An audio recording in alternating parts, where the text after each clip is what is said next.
Salut à tous et bienvenue dans cette nouvelle vidéo de la série sur TensorFlow 2.0. Dans cette nouvelle vidéo, on va s'intéresser aux jeux d'entraînement, aux jeux de validation et aux jeux de test, et on va voir à quel point c'est important d'avoir ces trois jeux de test, ces trois jeux en fait pendant qu'on fait un entraînement de machine learning. Donc jusqu'à présent, on a travaillé sur les dernières vidéos avec seulement un jeu d'entraînement. Donc par exemple, lorsqu'on mesurait l'erreur, on regardait à quel point notre modèle se trompait durant l'entraînement, on avait généralement une courbe qui faisait à peu près comme ça. On avait donc là l'évolution du loss, donc de l'erreur sur le jeu d'entraînement, et on voyait que généralement elle descendait jusqu'à atteindre quasiment 0, se rapprocher de plus en plus de 0. Donc on pouvait penser que, dans un premier temps, on pouvait penser que c'était un bon signe. Mais en réalité, on va voir qu'il y a également un validation set qu'on peut rajouter. Et donc le but de ce validation set, c'est que ce validation set, il doit être différent des jeux d'entraînement.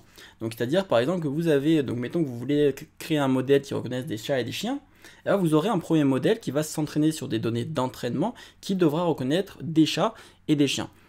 Mais ensuite, on va prendre des chats et des chiens différents, qui seront différents des jeux, des données qu'il y a dans votre jeu d'entraînement, et ces données-là ce sera des chats et des chiens également, sauf qu'on ne va jamais entraîner notre modèle sur ces données-là. Notre modèle ne va jamais faire en fait une descente de gradient, ni ajuster ses poids sur ces données-là.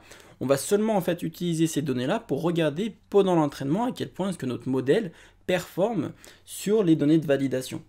Enfin, en fait, grâce à ça, on va pouvoir en fait s'assurer que que ce qui a été appris sur les données d'entraînement peut se généraliser correctement sur les données de validation. En fait, si on ne fait pas en fait cette vérification, on pourrait avoir un modèle qui va apprendre potentiellement par cœur, entre guillemets, les données d'entraînement et se focaliser sur plein de détails qui ne sont pas forcément importants. C'est ce qu'on appelle de l'overfitting. C'est au moment en fait où le modèle va commencer à apprendre toutes les images par cœur, même des petits détails en fait qui n'avaient rien à voir avec le chat. Par exemple, je ne sais pas si dans votre jeu d'entraînement, vous avez des images de chat où le chat est dans un salon. Et bien potentiellement, si votre modèle est en overfitting, potentiellement il va apprendre par exemple à reconnaître les chaises et le fauteuil le divan qui sera dans le salon. Alors que ce n'est pas du tout ce qu'on avait envie qu'il apprenne. Alors que si dans votre jeu de validation vous avez par exemple des chats qui sont dans un jardin, potentiellement, si votre modèle est en overfitting sur le jeu d'entraînement, il ne va pas reconnaître correctement que c'est un chat, tout simplement parce qu'il va chercher des chaises et des divans dans le jardin, et il n'y en aura pas, donc il pensera que c'est pas un chat. Et il ne se sera finalement pas focalisé sur ce qui est important, c'est-à-dire l'essence de qu'est-ce qu'est un chat. Et donc si le modèle arrive à généraliser correctement, il aura donc réussi, à partir de toutes les données d'entraînement qu'on lui a fournies, généraliser qu'est-ce qu'un chat, et ainsi il sera capable de pouvoir reconnaître un chat, même si le chat est dans un nouvel environnement qu'il n'a pas vu précédemment. Et donc ça, c'est pour ça qu'on utilise un jeu de validation, pour vérifier que pendant qu'il y a un entraînement qui se déroule, le modèle soit capable de généraliser ce qu'il a appris sur l'entraînement et de pouvoir le généraliser sur le jeu de validation. Donc par exemple, si un modèle est en overfitting, voilà ce que ça donnerait. C'est-à-dire que pendant qu'il y a l'entraînement, en fait, donc pendant qu'on entraîne le modèle sur le jeu d'entraînement, en même temps qu'on l'entraîne, plus ou moins en fait en synchronisé, on va tester au passage à quel point est-ce que notre modèle performe sur les jeux de validation. Et donc là, c'est ce qu'on fait par exemple sur ces deux courbes-là. Donc sur ces deux courbes-là, en même temps qu'on entraîne notre modèle, on teste au fur et à mesure sur les validations pour voir l'erreur qui a été créée sur la validation. Mais on ne l'entraîne pas sur la validation. Et donc quand on fait ça, on voit qu'au fur et à mesure, là pour le moment tout va bien. L'erreur sur la validation et l'erreur sur l'entraînement diminuent correctement. Jusqu'à un moment où on voit que l'erreur sur l'entraînement continue de diminuer, alors que l'erreur sur la validation en fait commence à atteindre un plateau ici. Donc en fait cette étape là, en fait ce moment là, c'est le moment en fait où notre modèle va commencer à faire de l'overfitting, c'est-à-dire apprendre par cœur certaines caractéristiques qu'il y a dans le jeu d'entraînement pour pouvoir performer davantage et non pas généraliser. Et on voit qu'en fait à partir de ce moment là, en fait il y a certes de nouvelles choses qui sont apprises puisque l'erreur diminue, mais toutes ces choses-là qui sont apprises pendant toute cette période-là, à partir de ce moment-là de la courbe, toutes ces choses-là, elles font que empirer les prédictions qui sont faites sur le test de validation, puisque là, il y a des choses inutiles qui sont apprises Donc à partir du moment où on va tester ce modèle-là maintenant sur des jeux de validation, comme c'est un jeu qui est un peu différent, qui est différent du jeu d'entraînement, et ben il va commencer à faire de moins bons résultats. On voit la courbe qui remonte, il va commencer à faire de moins bons résultats sur le jeu de validation. Et donc ça c'est quelque chose qu'on veut éviter. On veut entraîner notre modèle pour qu'il soit toujours en train de performer sur l'entraînement et sur la validation de manière égale et qu'il n'y ait pas en fait cet overfitting. Et donc cette courbe en fait là, enfin cet écart qu'il y a entre l'entraînement et la validation, c'est ce qu'on appelle de l'overfitting. C'est à partir du moment où notre modèle commence à surapprendre, donc c'est le surapprentissage de l'overfitting, c'est un surapprentissage des données d'entraînement qui, la conséquence de ça, c'est du coup de mauvais résultats sur la validation. Donc ça c'est pour la validation, et ensuite généralement on utilise ainsi donc des données d'entraînement, des données de validation pour être sûr que pendant l'entraînement on est capable de pouvoir généraliser ce qui a été appris sur l'entraînement, de pouvoir le généraliser sur la validation. Et donc là généralement on va essayer de faire en sorte de changer les paramètres, rajouter de la régularisation, arrêter l'entraînement dès que, par exemple on pourrait arrêter l'entraînement dès que notre entraînement commence à arriver à cette étape là, quand on voit qu'en fait on commence à atteindre un plateau sur la validation, on pourrait stopper notre entraînement par exemple. Et donc il y a plein de méthodes comme ça qu'on va pouvoir faire pour ajuster et faire en sorte que notre donnée d'entraînement qu'on ne soit pas en surapprentissage et qu'on généralise comme il faut sur les données de validation. Et on va généralement utiliser également une donnée de test, donc un jeu de données de test, donc c'est un autre jeu de données. Donc sur le jeu de données de test, on s'entraîne jamais, donc c'est exactement comme le jeu de validation. Sauf que l'idée du jeu de données de test, c'est qu'on va jamais essayer de faire des ajustements qui font en sorte de maximiser ce qu'on va voir dans les jeux, le résultat qu'on va avoir dans les données de test. Donc je m'explique, c'est-à-dire que si pour le jeu de validation, vous allez modifier votre modèle pour faire en sorte de pouvoir généraliser au mieux ce que vous avez appris sur l'entraînement aux données de validation. Pour les données de test, le but c'est de ne pas faire, et donc là en fait, si vous le faites, vous pouvez quand même le faire, mais c'est juste qu'une bonne pratique, c'est justement de ne pas faire en sorte d'avoir de meilleurs résultats sur les données de test. Les données de test en fait sont là pour simplement refléter à quel point est-ce que votre modèle performe, mais ça doit être en aucun cas à un moment donné une métrique que vous devez optimiser. Parce que si vous considérez que vous allez essayer d'optimiser votre donnée de test, si vous prenez ça comme objectif, et bien vous allez potentiellement choisir les hyperparamètres qui vont faire en sorte de maximiser votre résultat sur les données de test, même si vous ne vous entraînez pas dessus.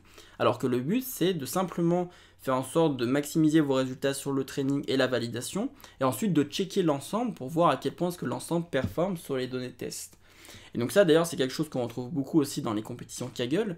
Généralement, quand on est sur Kaggle et qu'on upload un nouveau modèle, on n'a pas accès aux données de test. Et les données de test, on y a accès seulement quand on upload notre modèle. En fait, quand on a généralement un CSV, enfin des prédictions à faire en local, on fait des prédictions en local sur ces données de test, on envoie nos prédictions, et c'est seulement en ligne que le résultat du test est réalisé.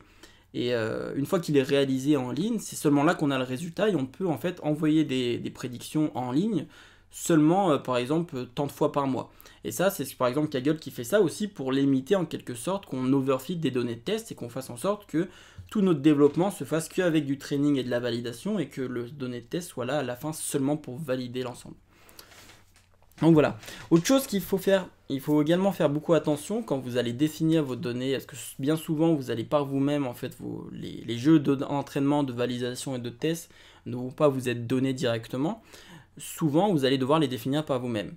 Et donc il faut faire très attention en fait que les données de validation ou que les données de test ne soient pas trop proches des données d'entraînement. En fait, ce qui peut arriver, si les données de validation et les données de test sont trop proches des données d'entraînement, c'est que vous allez très bien performer sur les données d'entraînement et très bien performer sur les données de validation et de test. Alors vous pourriez vous dire, ok, bah c'est bon, je généralise super bien. Alors qu'en fait vous généralisez rien du tout, vous êtes tout simplement dans un gros overfitting sur vos données d'entraînement. Et comme vos données de validation ressemblent beaucoup à vos données d'entraînement, et ben vous allez également très bien performer sur les données de validation, même si vous serez en complet overfitting dessus. Et donc ça, il faut faire attention que toutes vos images de validation sont bien suffisamment différentes de vos données d'entraînement, tout en gardant en fait les caractéristiques qui font... tout en gardant les caractéristiques que vous avez envie de détecter. Par exemple, si vous avez un chat, vous voulez avoir dans votre dataset d'entraînement des chats, et vous voulez avoir dans votre donnée de validation des chats, mais dans d'autres scènes et des chats différents. Et donc là, vous serez sûr que votre modèle va faire des prédictions sur des données qui sont différentes, mais qui gardent la caractéristique même de l'image, qui est qu'il y a un chat à l'intérieur. Alors que si, par exemple, vous prenez le même chat dans la même pièce, et que ce même chat dans la même pièce se retrouve dans vos données d'entraînement et de validation et de test, que c'est le même chat dans la même pièce, et bien dans ce cas-là, vous serez en overfitting, même si vous avez des très bons résultats sur l'entraînement et la validation, et même si votre modèle ne s'est jamais entraîné sur les données de validation. Donc voilà, ça c'est pour les données c'est pour les jeux d'entraînement, jeux de validation et jeux de test. Et donc on va voir comment est-ce que dans le modèle sur lequel on a travaillé durant les dernières vidéos, comment est-ce qu'on peut incorporer ça. Donc hop, là j'ai fait un petit restart. Donc si on fait nos imports comme d'habitude. Ici, donc là ici dans Fashion et Analytics, quand on importe directement notre dataset, elle peut directement nous retourner les données de test. Donc là pour le moment je ne vais pas les utiliser, je vais simplement vous montrer comment est-ce que vous pouvez faire différemment si jamais vous de votre côté vous deviez définir des données de test. Et donc une bonne manière de faire, sachant que ici sur le image vous avez accès à image et target, donc là vous avez toute une dataset. Et donc ce qu'on va faire ici c'est qu'on va définir automatiquement des données de test. Et donc pour ça on va appeler sklearn.modelSelection et là-dedans on va import train test split, et ça va nous permettre de créer automatiquement nos données de test. Donc ce qu'on va faire, c'est qu'ici, on va appeler donc train test split, on va lui passer nos images, les targets, donc les labels qui sont associés à chaque image, et on va dire combien de pourcentage de valeur on veut pour nos données d'entraînement, pour nos données de test. Donc ici, on va prendre 20% de données de test, et ici, je peux mettre un random state pour toujours qu'il me retourne les mêmes choses. Donc là, je prends 20% de données de test, et donc là, maintenant, ainsi, là, je peux récupérer mes images d'entraînement, mes images de test, mes labels pour l'entraînement et mes labels pour le test.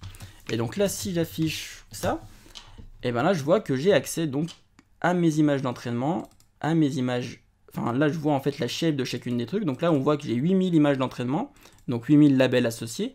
Mais là, par contre, j'ai seulement 20%, donc des 10 000 qu'il y avait au départ. Donc là, j'ai seulement 2000 images de test et 2000 labels associés pour ces images.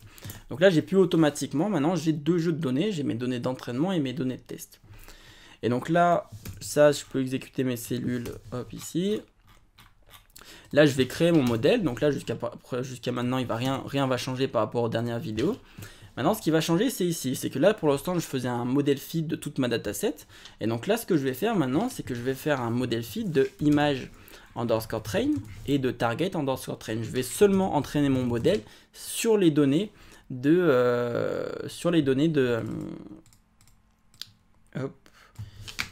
seulement sur les données d'entraînement.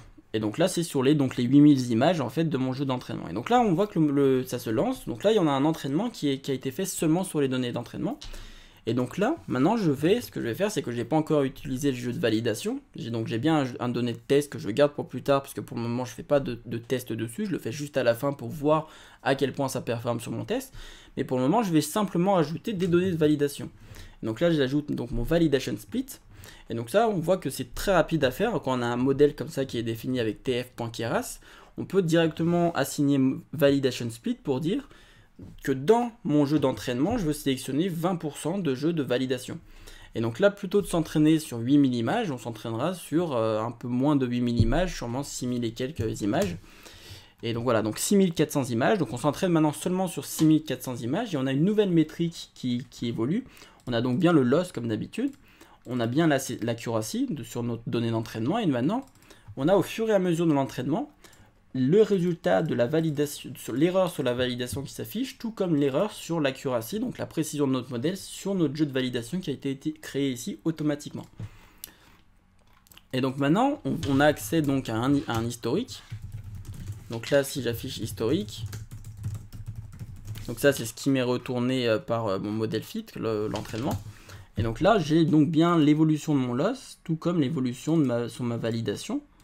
Et donc ici, je peux récupérer mes courbes. Donc là, je récupère l'évolution de mon loss et de mon accuracy sur le jeu d'entraînement. Ici, je récupère mon loss et l'évolution de mon accuracy sur la validation. Et ici, je vais aller afficher donc l'évolution de ces valeurs. Voilà. Et donc là, ce que je vois, c'est donc l'évolution de ma validation. Donc là en orange, donc on elle diminue toujours. Là en bleu on a le training. Et on voit ici pareil, le training ici, l'accuracy évolue, donc la précision évolue, donc ça c'est bien. Et la validation ici de l'accuracy évolue également. Donc là pour le moment en fait, notre modèle, enfin d'après les courbes, si en effet, si pour le moment en fait la validation est assez, les jeux d'entraînement de validation sont assez différents du jeu de données d'entraînement, on peut se dire que pour le moment il n'y a pas d'overfitting et qu'on pourrait continuer à entraîner le modèle pour avoir de meilleurs résultats. Donc c'est ce qu'on va faire. Donc là je vais simplement redéfinir le modèle pour être sûr qu'il se remette à 0. Hop, modèle.compile, et là je vais relancer, mais non pas pour 10 époques, mais pour 50 époques. Donc on est parti. On va voir ce que ça donne. 13.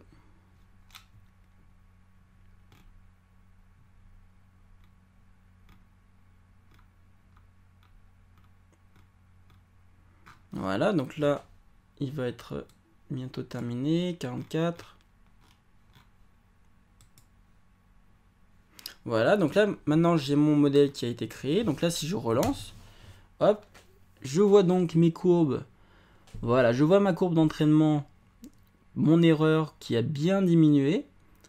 Il continue de diminuer. Par contre, je vois qu'en fait, là, donc je vois ma validation, là, qui atteint un certain plateau. Là, elle commence en fait à ne plus vraiment évoluer. Et pareil pour mon accuracy, ma précision, là, elle ne redescend pas encore. Donc on n'est pas encore dans un vrai overfitting.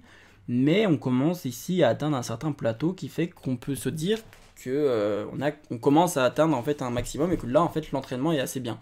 Puisque sur la validation on voit que ça commence à atteindre un plateau, donc même si sur l'entraînement ça commence à progresser, parce que ça commence à stagner sur la validation, ici on peut faire la conclusion que c'est mieux d'arrêter l'entraînement et donc de récupérer maintenant notre modèle, puisqu'il a été correctement entraîné.